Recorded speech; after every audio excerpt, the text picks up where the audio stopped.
Hi there, I'm Alexandra Kulik. Thanks so much for joining me. I wanted to sit down and share a couple reasons why I wrote Rebirth, as well as some of my own experiences to bring some hope and encouragement. The Bible says that hope deferred makes the heart sick, and pregnancy is a time where you can just read article after article about all the miserable things to expect, and you experience it as well, and it's hard to have hope. It's hard to look for more of what God can do. So I wanted to write a book that really highlights a lot of the miracles that God can do. So my own journey started when I was 19. We had been married for a year, and we just found out we were having a baby. So I went to the doctor. I was so excited. I was 8 weeks along, and I was just ready to learn more about the baby and get started on this journey to motherhood.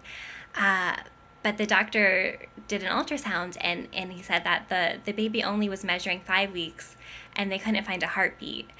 And so you can't always see a heartbeat at 5 weeks, but the fact that it was 3 weeks behind led them to suspect that, the baby had died and my body hadn't had a miscarriage yet, but I would have a miscarriage, or they'd schedule me for a D&C, and I just was terrified. That wasn't what I had thought at all.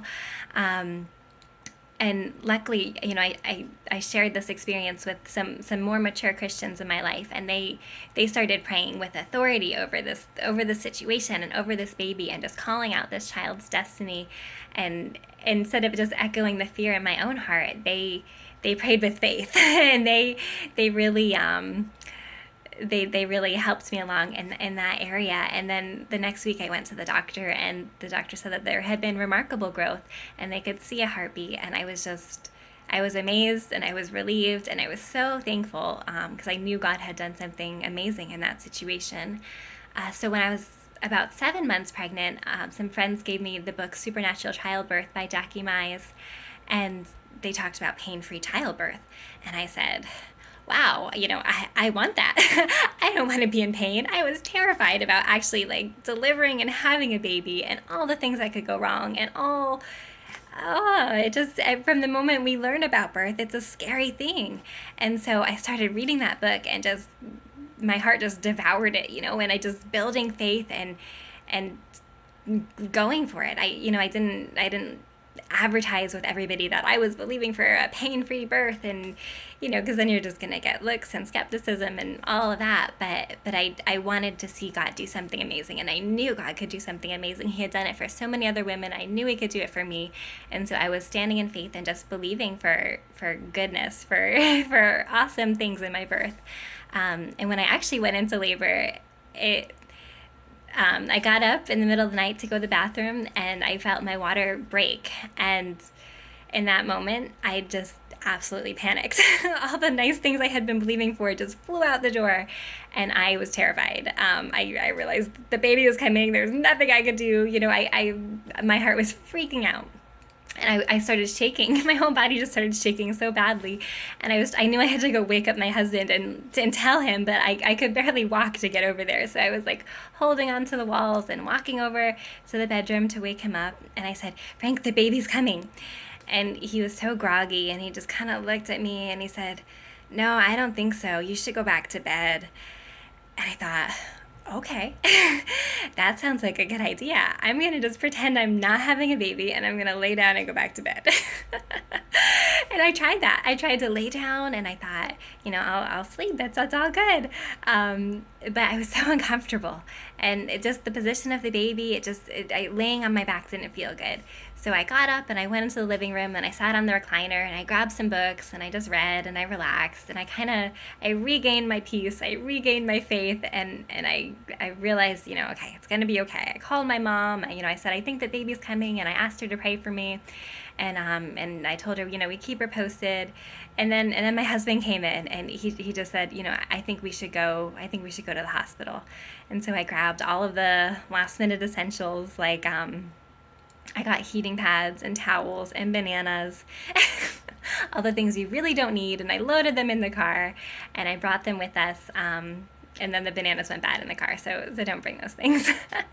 But we got to the hospital, and on the way over, I noticed my very first contraction. I hadn't had any contractions up until that point, and it was strong, and I could tell it was pushing the baby out, but it wasn't painful. And it was exciting because I knew I was okay, like maybe I'm actually in labor. Before that, I really wasn't too sure.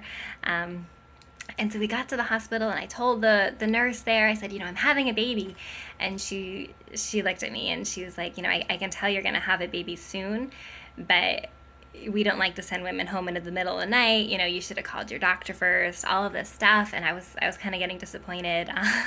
I realized maybe this was a false alarm. They say moms have a lot of, first time moms will have false alarms. But before they sent me home, they brought me back and they checked my cervix, and the nurse was checking to see how far dilated I was, if I was dilated at all. And she said, I've never had this happen before. And I thought that's not really what you want someone to be saying when they're checking your cervix. It didn't, but she said, you're either not dilated at all or you're really dilated. And I don't know. And so she went to go get another nurse to come check and see if I was dilated or not. And that nurse looked at the other nurse and said, yeah, you're right. She said, and they both looked at me and they said, you're 8 centimeters. And I was so excited because I was so bummed. Before that, I thought, we were going to have to go home. I had already woken up my parents. It's 2 a.m. I was so disappointed. But I realized, wow, I really am in labor, and they were just shocked. She asked me if I wanted an epidural, and I said, no, I'm fine. I wasn't in pain. That labor just, it looked nothing like what they were used to seeing, and so everyone was so caught off guard. And they brought me back to the labor and delivery room, and I was so glad to be there instead of driving home. And they got me set up, and the nurse looked at me and she said, I don't know what you're doing, but whatever you're doing, keep doing it because it's working.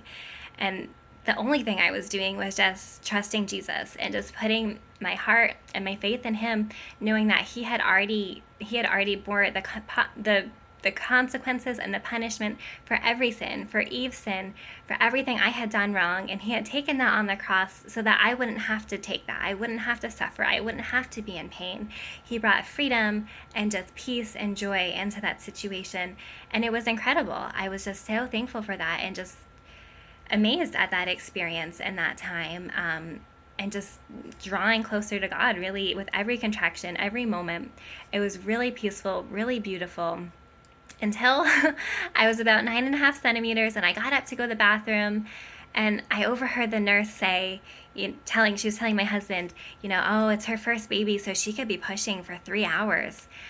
And at that moment, I thought, oh, well, I'm good with this labor thing. Labor is going well, but I don't know about actually pushing and delivering a baby like that. That sounds hard. and then 3 hours, I thought, I'm tired. There's absolutely no way I can do that. And in that moment, I took my eyes off of God and I put it on myself. And I went from faith to fear, and then I went from peace to pain. And I was just, the whole situation just changed on the drop of a dime. And in the book, we'll talk a lot more about that, and we'll look over, a lot of different ways to prevent that from happening in your own life, and really look at the effects of fear on the body and the mind and the spirit, so that you can learn from that. But overall, that experience just showed me, that God is capable of doing so many things, and it's so amazing. And I left the hospital just with the baby, so thrilled, and I was so ready. I couldn't wait to see what God would do the next time. I knew I had witnessed a miracle, and I was just so ready to see God do more. So I pray that you will have an experience like that, where you just will feel heaven invade your pregnancy and invade your birth, and that you'll get to just experience God in those moments. And then tomorrow, I have 3 babies, so I have 2 more stories to show you, 2 more experiences for you to learn from, and 2 more reasons why I wrote the book. So I hope that you were encouraged by that, and that you will tune in and hear a lot more, because I have a lot more ups and a lot more downs and a lot more glory of God to share. So blessings to you, and thanks for tuning in. Bye.